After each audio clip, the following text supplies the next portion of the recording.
Now, before I get into this, let me just ask you guys in plain English. This isn't a history question. This is a your common sense question. Which one of those two works? Rule of might or rule of law? Boy, you guys are cynical. Don't be afraid. Over history, I feel like Plato wrote about this exact same question 2,400 years ago.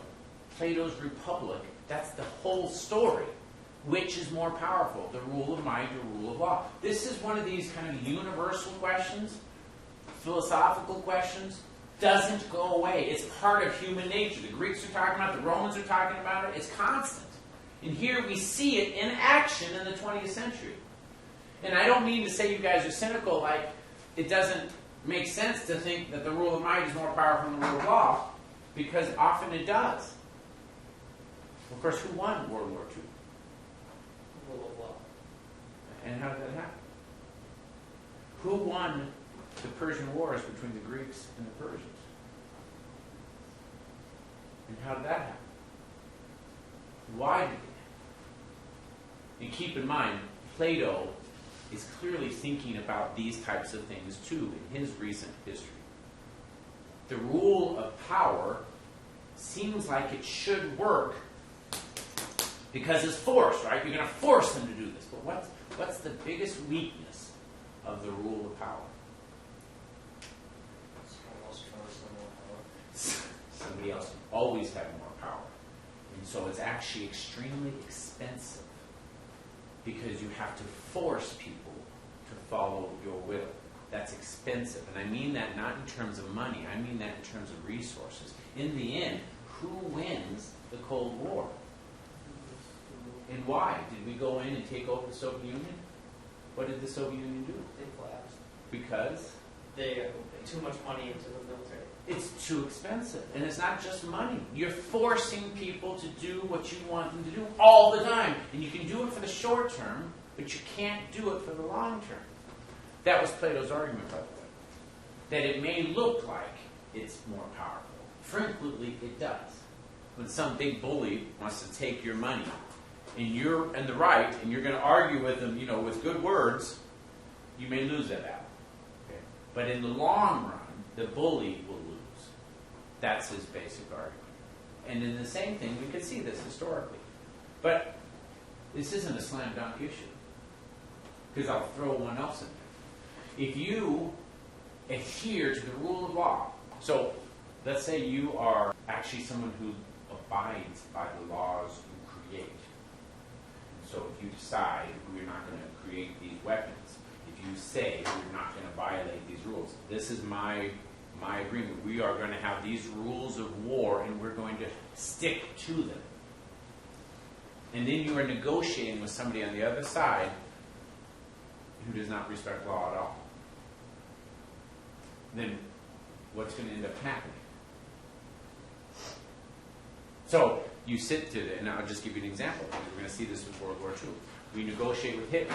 We say, Hitler, you cannot expand anymore. If you agree, after you've taken this little section of Czechoslovakia, because you decide this is required, if you've taken this and you've agreed not to take anything more, we will recognize your sovereignty, we'll give in to your demands. But you have to promise not to take anything more. What, if you don't believe in law, what are you going to do with this agreement? Well, first of all, are you going to sign it? No. Yes, of course you're going to sign it, right? Because what does it matter to you? And what do you get to buy? At least that much time, because the other side has agreed not to do anything to you because you've agreed, right?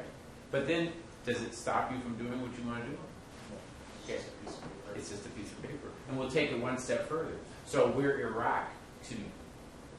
We are Iran, and we are building nuclear weapons. And the country says you're not supposed to build nuclear weapons. They say, oh, no. This is just for nuclear power. And they say, you cannot use this for nuclear power. But if you promise, because I know you need the power, if you promise not to use it for nuclear power, we'll give you, or nuclear weapons, we'll give you the tools in order to make nuclear power. What is Iran going to say? Absolutely, right? But if they don't care about the agreement, what also are they going to do? break the agreement. Break the agreement. But because we agree to law, can we do anything in the short term? No, because we believe in law. So this is where Joey's kind of cynicism pops up. In the short term, who has the advantage? The people that have the power. And this is where optimism and the progressive interpretation kind of has a hard role to hold, because it's not a short-term gain. It's the long term. You recognize that in the long run, the guy who has the power or might is not going to be successful because he has to constantly force people to support him. In the long run, the rule of law, you have people that want to win with you. They want to be on your side. They want to rise up and overthrow that kind of stuff. But it's not usually immediate. It's long term. So this isn't an easy slam dunk case. And I'll promise you, there are professors, a bulk of them, majority of them, most of these dialectical types, totally disagree with it. They would say the rule of law is pretend, it's fictitious, nobody ever follows it, only the rule of might. They may disguise their law or their might in terms of law, but it's all rule of might. Painfully simple. It's okay. You guys can have whatever argument you want. This is the overview. Questions on this? Comments on this? You guys get where we're going from?